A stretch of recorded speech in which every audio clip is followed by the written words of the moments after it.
Você acha que conhece Poseidon, o deus dos mares? Prepare-se. A história que você vai ouvir hoje não é sobre um herói, é sobre um sobrevivente, um guerreiro, um deus, atormentado por fantasmas que nem mesmo o oceano inteiro poderia afogar. Esta é a verdadeira história de Poseidon. Antes de ser o rei dos mares, ele foi uma vítima. Imagine nascer num mundo onde seu próprio pai é a maior ameaça. Cronos, o titã que governava o cosmos, tinha um medo paralisante, o de ser derrubado por seus filhos, assim como ele havia feito com seu próprio pai.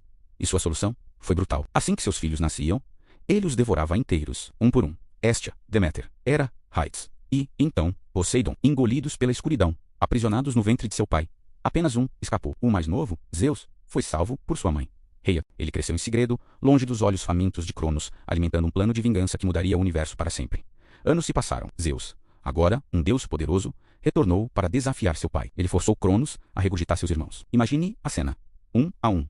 Eles emergiram de volta à vida, adultos e prontos para a guerra. Hestia, Deméter, Hera, Hades e, finalmente, Poseidon. Ele estava livre, mas a experiência o marcou profundamente. Ser consumido pelo próprio pai, passar anos na escuridão, isso deixa uma cicatriz na alma de um deus. Algo dentro dele se quebrou naquele dia. A semente da fúria e do ressentimento foi plantada, e ela cresceria até se tornar uma força da natureza. A liberdade veio com um preço.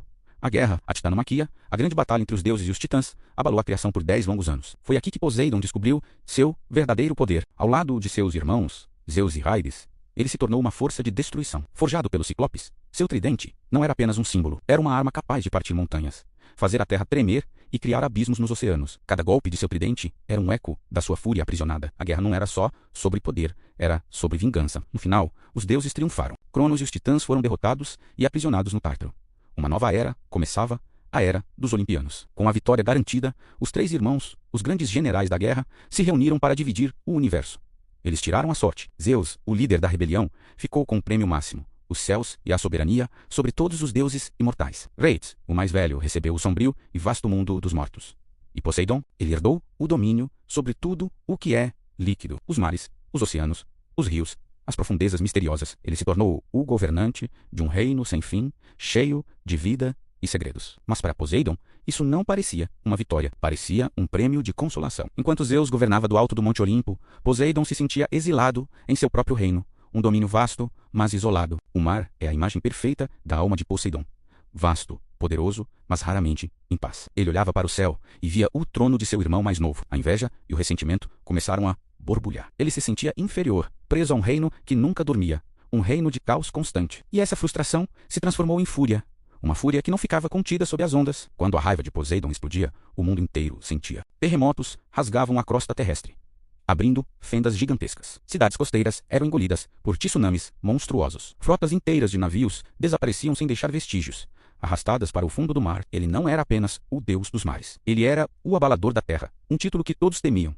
Sua ira era tão literal quanto uma catástrofe natural. Essa turbulência interna também se manifestava em suas paixões. Assim como seu irmão Zeus, Poseidon era consumido por um desejo insaciável. Deusas, ninfas, rainhas, mulheres mortais, poucas, escapavam de sua atenção. Mas seus romances raramente eram histórias de amor.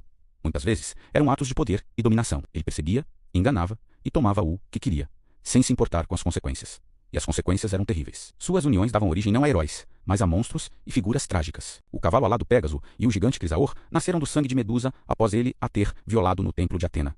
E um de seus filhos mais infames foi Polifemo, o ciclope gigante brutal, uma criatura que herdou a força e a fúria de seu pai. O legado de Poseidon não estava apenas nas ondas, mas também no sangue de criaturas amaldiçoadas, espalhadas pelo mundo. E foi através de um desses filhos que Poseidon encontrou seu maior inimigo mortal, Odisseu, o astuto rei de Ítaca. Ao retornar da guerra de Troia, Odisseu e seus homens desembarcaram na ilha dos Ciclopes e foram aprisionados por Polifemo. Para escapar, Odisseu enganou e cegou o gigante. O grito de dor de Polifemo ecoou pelos céus e chegou aos ouvidos de seu pai. Quando Poseidon soube o que aconteceu, ele jurou uma vingança implacável. A vingança de um deus do mar não é rápida, é lenta, torturante e cruel. Por 10 anos, Odisseu foi amaldiçoado a vagar pelos oceanos, incapaz de voltar para casa. Poseidon enviou tempestades aterradoras que despedaçavam seus navios. Criou monstros marinhos para devorar sua tripulação. Ele transformou a jornada de Odisseu num pesadelo sem fim, um teste brutal de resistência. Tudo para satisfazer seu ódio e seu orgulho ferido. Odisseu sobreviveu, mas pagou um preço terrível pela fúria de Poseidon. No final, o que vemos é um deus de imenso poder, mas profundamente solitário. Ele governava um império que cobria a maior parte do planeta, um reino de beleza estonteante e terror abissal. Ele era reverenciado e temido por todos, que navegavam. Mas em meio à vastidão de seus domínios, ele nunca encontrou a paz. Sua mente era um campo de batalha constante, travada entre o ressentimento contra Zeus, a memória de seu passado traumático e a fúria que ele não conseguia controlar. O deus dos mares era, na verdade, um prisioneiro de si mesmo, acorrentado à sua própria natureza tempestuosa. Seu trono, no fundo do oceano, era o lugar mais solitário do mundo. Poseidon não era apenas o deus da água, ele era a personificação do caos. Como o próprio oceano, ele podia ser sereno e belo em um momento, oferecendo passagem segura e sustento. Mas, no momento seguinte, sem aviso, podia se transformar em uma força de destruição avassaladora, capaz de apagar civilizações do mapa. Ele é um lembrete de que as forças mais poderosas da natureza e da nossa própria natureza são duplas, capazes de criar e de destruir. A história de Poseidon é a história da fúria que se esconde sob uma superfície calma, esperando o momento certo para entrar em erupção. Obrigado por assistir e mergulhar conosco nas profundezas da mitologia. Se você gostou dessa jornada, não se esqueça de deixar seu like, se inscrever no canal e ativar o sininho para não perder nossas próximas histórias. Até a próxima!